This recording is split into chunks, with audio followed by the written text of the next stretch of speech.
ವಿಧಾನಸಭಾ ಕ್ಷೇತ್ರದ ಶಾಸಕರು, ಸನ್ಮಾನ್ಯ ಮುಖ್ಯಮಂತ್ರಿಗಳ ಕಾನೂನು ಸಲಹೆಗಾರರಾದಂತ ಸನ್ಮಾನ್ಯ ಶ್ರೀ ಎಸ್ ಕನ್ನಡನವರಿಗೆ ಎಲ್ಲರ ಪರವಾಗಿ ಆತ್ಮೀಯ ಸ್ವಾಗತವನ್ನು ಬಯಸ್ತಾ ಇದ್ದೇನೆ.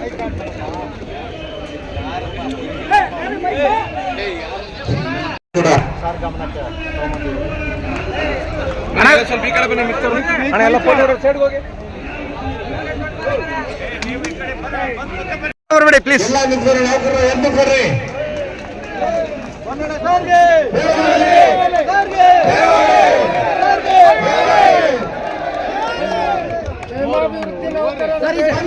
ಸಾರಿ ಕಡೆ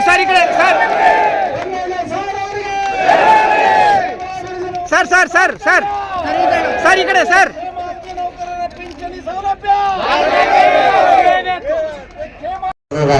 ನ್ಯಾಯಯುತವಾದಂತ ಬೇಡಿಕೆಗಳ ಮನವಿಯನ್ನು ಮುಖ್ಯಮಂತ್ರಿಗಳಿಗೆ ತಲುಪಿಸಿ ನಮ್ಮ ಸಮಸ್ಯೆಗಳನ್ನು ತಾವು ಪರಿಹಾರ ಕಂಡುಕೋಬೇಕು ಅಂತ ಹೇಳಿ ಸನ್ಮಾನ್ಯ ಕನ್ನಡ ಸರ್ಗೆ ನಾವು ಕೇಳ್ಕೊಳ್ತಾ ಇದ್ದೀವಿ. ಸರ್ ಈ ಸೈಡು ಸರ್ ಸ್ವಲ್ಪ ಹಿಂದೆ ಸರ್ ಈ ಕಡೆ ಸರ್ ಈ ಕಡೆ. Thank you sir okay. ನಮ್ಮ ಬೇಡಿಕೆಗಳು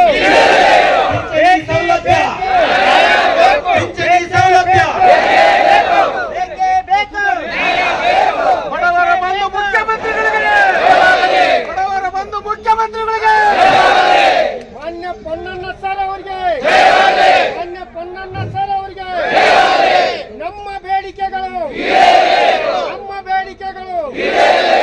ನಮ್ಮ ನ್ಯಾಯಯುತ ಬೇಡಿಕೆಗಳು ಪಿಂಚಣಿ ಸೌಲಭ್ಯ ಜಲ್ಲಿಯವರೆಗೆ ಹೋರಾಟ ಪಿಂಚಣಿ ಸೌಲಭ್ಯ. ನಮ್ಮ ಕ್ಷೇಮಾಭಿವೃದ್ಧಿ ನೌಕರರ ಹೋರಾಟದ ಸಲುವಾಗಿ ನಾವು ರಾಜ್ಯದ ಮೂಲೆಗಳಿಂದ ನೌಕರರು ಆಗಮಿಸಿದ್ದಾರೆ. ನಮ್ಮ ಹೋರಾಟ ನೇತೃತ್ವದಲ್ಲಿ ನಮ್ಮ ಸಂಘದ ಗೌರವಾಧ್ಯಕ್ಷರಾದಂಥ ಸಂಕೇತ್ ಪೂವಯ್ಯ ಸಾಹೇಬರು ಕೂಡ ಅವರ ಒಂದು ಸಲಹೆ ಹಾಗೂ ನೇತೃತ್ವದಲ್ಲಿ ನಾವು ಇವತ್ತು ಮುಖ್ಯಮಂತ್ರಿಗಳ ಕಾನೂನು ಸಲಹೆಗಾರರನ್ನ ಭೇಟಿ ಮಾಡಲಿಕ್ಕೆ ಒಂದು ಅವಕಾಶ ಆಯಿತು.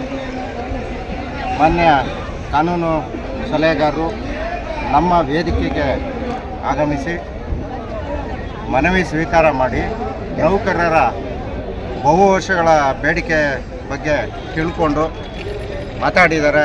ನಮ್ಮ ಸರ್ಕಾರ ನೌಕರರು ಪರವಾಗಿದೆ, ನಾವು ಈ ಕೆಲಸವನ್ನು ಮಾಡಿಕೊಡ್ತೀವಿ ಅಂತ ಇಲ್ಲಿ ಭರವಸೆ ಕೊಟ್ಟರು. ನಂತರದಲ್ಲಿ ಮಾನ್ಯ ಮುಖ್ಯಮಂತ್ರಿಗಳನ್ನು ಭೇಟಿ ಮಾಡಿಸುವಂಥ ಜವಾಬ್ದಾರಿಯನ್ನು ಕೂಡ ಸಾರ್ ತಗೊಂಡಿದ್ದಾರೆ. ಈಗಾಗಲೇ ನಾವು ಭೇಟಿ ಮಾಡಿ ಬಂದಿದ್ದೀವಿ. ಮಾನ್ಯ ಮುಖ್ಯಮಂತ್ರಿಗಳು ಕಾನೂನು ಸಲಹೆಗಾರರಿಗೆ ಮಾಹಿತಿ ನೀಡಿದ್ದಾರೆ.